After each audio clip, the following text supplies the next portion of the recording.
Hi everyone. In this episode, I want to talk about a manipulation tactic used by narcissists and other perpetrators of abuse called darvo. D-A-R-V-O. Darvo is a manipulation tactic which is an extreme form of gaslighting and blame shifting. It is how the narcissist or perpetrator of abuse reverses the roles of victim and offender when you are trying to hold them accountable for something that they have done.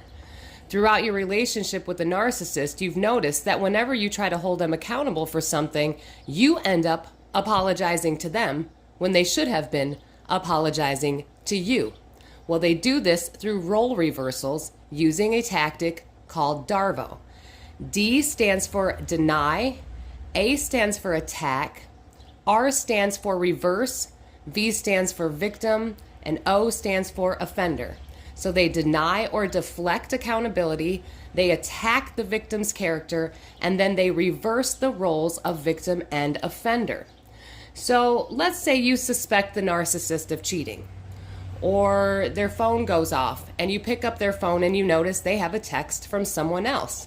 So you attempt to hold them accountable for this text, for their strange behavior that sends off red flags that, hey, they're being unfaithful, they're cheating.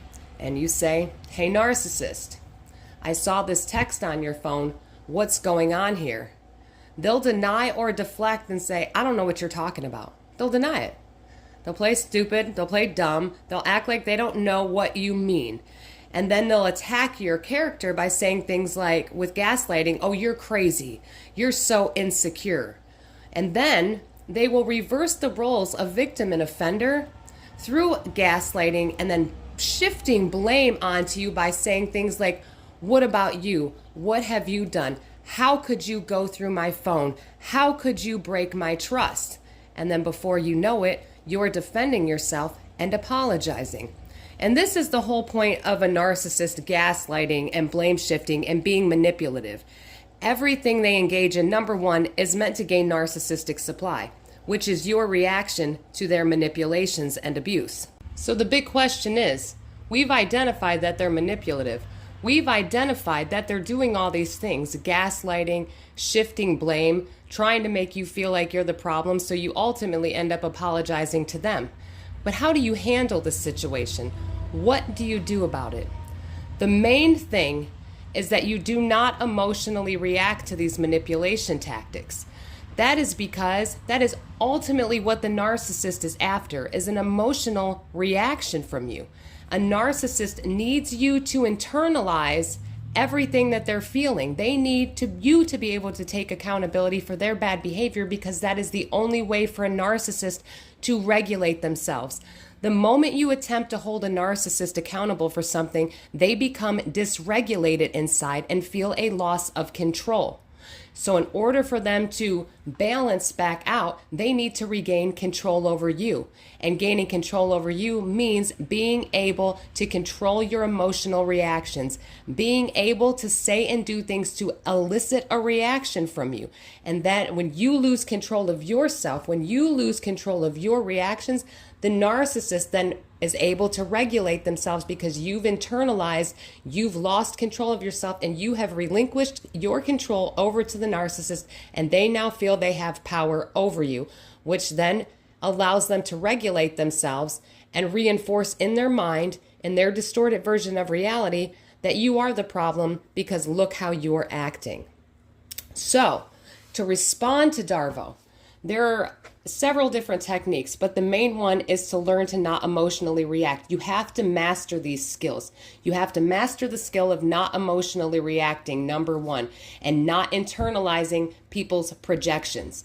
That is what people need you to do. When they're calling you bad names, when they're accusing you of things, they need you to react. They need you to react in order to feel better about themselves, to avoid accountability. They need you to be a scapegoat for them so they can escape accountability. So number one, do not emotionally react. Before you respond to any form of manipulation or gaslighting, take a deep breath and pause.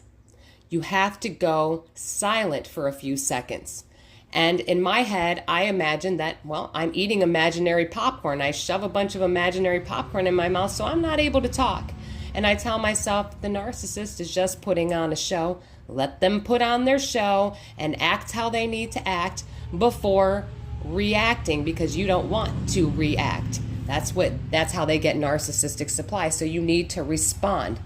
The best way to respond to gaslighting and manipulation tactics and accusations and projections when a narcissist says, you're crazy, you're insecure, you're the liar, just as calmly as possible. And I'm talking about calm, no emotion behind it, total indifference, because you have to master the control in your mind that they're just doing it to get a reaction. They don't actually believe what they're saying to you. They don't really believe those things about you. They're just projecting how they feel about themselves. So once you understand this, just don't react so that you don't give them narcissistic supply, and calmly respond with the question. When you respond with the question, it indirectly reverses the roles back onto them. See, they used darvo initially to reverse the roles of victim and offender to avoid accountability and then get you to apologize so they can ultimately modify your behavior. Well, this is what you're going to do in return to them. You are going to reverse the roles back and modify their bad behavior, because you're letting them know, we're not doing this here. It's not okay. So respond with the question. When they say you're crazy, you say, I'm curious. What makes you think I'm acting crazy? I'm curious. What is it that makes you think I'm insecure? I'm curious. What makes you think that way, narcissist? And that indirectly reverses the roles back onto them to hold them accountable in an indirect manner.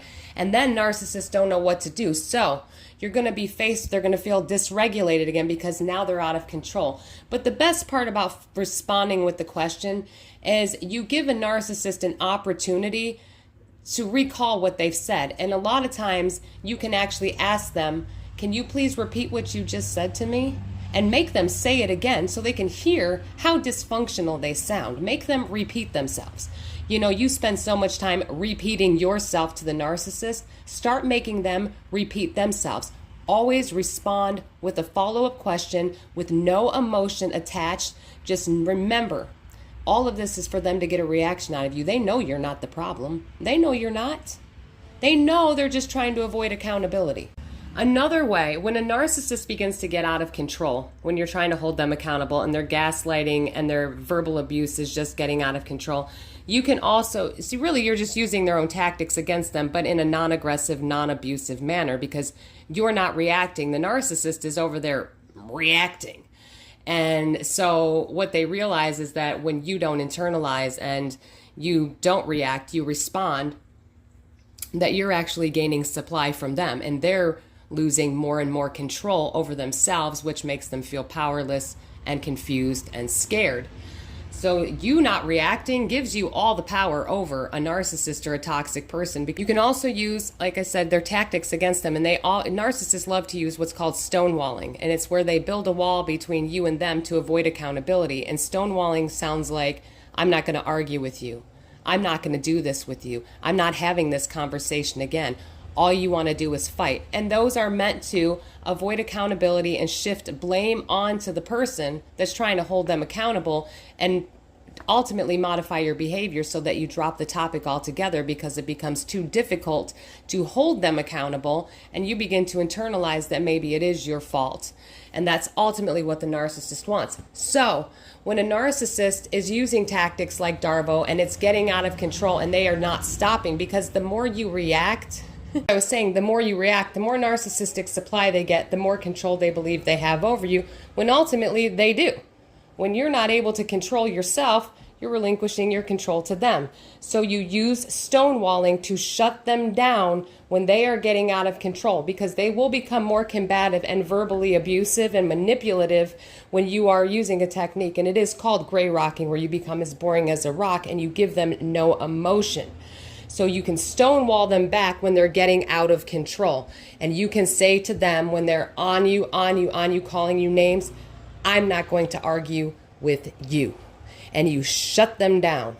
Again, no emotional reaction. But stonewalling is the best way to shut down an argument with a narcissist when they are just becoming absolutely too aggressive and too combative and too abusive. Or the best thing, You say nothing at all. A narcissist doesn't know what to do when they're throwing they're projecting everything onto you, and you're just refusing to internalize it. Just don't internalize it. Again, they feel dysregulated and a loss of control and don't know what to do because they need you to internalize these things for them. So darvo, an extreme form of gaslighting, an extreme form of blame shifting. The narcissist uses this to deny and deflect accountability, attack your character, and use blame shifting to reverse the roles of victim and offender to ultimately get you to defend yourself and apologize to them when all you were trying to do was hold them accountable for something. They will deflect accountability away from them by attacking your character and trying to blame you for something that they did. You know how narcissists are. They manipulate everything to make it seem like you're the problem. If you find a text on their phone because they're cheating on you, they will use darvo to gaslight you into believing that you're the offender for even looking in their phone. How dare you invade their privacy? How dare you break their trust? When in reality, that's what they were doing to you the whole time. But that is how quickly they reverse the roles on you. And next thing you know, you're apologizing and defending yourself. It wasn't like that. I didn't mean it like that. I'm sorry. That's what they want because now you've internalized that you've done something wrong. So stand firm in your reality. Always stand firm in your reality. You know what you saw. You know what they meant. They can say, oh, that text you read, it wasn't like that. Oh, I didn't mean it like that. We were just joking around. Nothing about that is funny. But again, when a narcissist says things like, that's not how I meant it, I never said or did that, those are gaslighting. That is gaslighting. In my book, and I have a PDF version of my book available for download, it's called Decoding the Narcissist and the Psychological Manipulation Tactics that they use. I go through all the manipulation tactics that narcissists use, and I go step by step on how to identify them, the most common phrases that they use. And they all use these phrases so that you can identify when you are being gaslit and an appropriate way to respond to each of these tactics. Gaslighting, blame shifting, stonewalling, darvo, triangulation. I tell you how to handle all of these situations. And the best thing I can say to you is master yourself. Because when it comes to people who are trying to get a reaction out of you, you have to be able to master your own reactions, your own responses, your own self-control. Because the moment you react to anyone's projections or manipulation, you have relinquished control and handed it over to them for them to do as they please with your feelings, with your emotions. And that is what the narcissist is after. Complete control over you so they can gain narcissistic supply forever. They need you to forever internalize their dysfunction, and that is how they get narcissistic supply from you. And when you don't give them that supply, when you refuse to react and internalize everything that they're throwing at you, good or bad, it forces them to face themselves. It forces them to say, hey, maybe I'm the one that's the problem. They begin to internalize it, and you ultimately create a narcissistic injury. So I encourage all of you, pick up a copy of my PDF. It's available for download on sellfy.com. There is a link in my bio. I'm going to do more videos. I'll try to keep them a little shorter in the future on how to identify these tactics and what you can do to shut them down and how to deal with these situations. I hope this video helped. Have a great day, guys. Stay safe, stay strong, and keep getting the knowledge. You are all going to be amazing.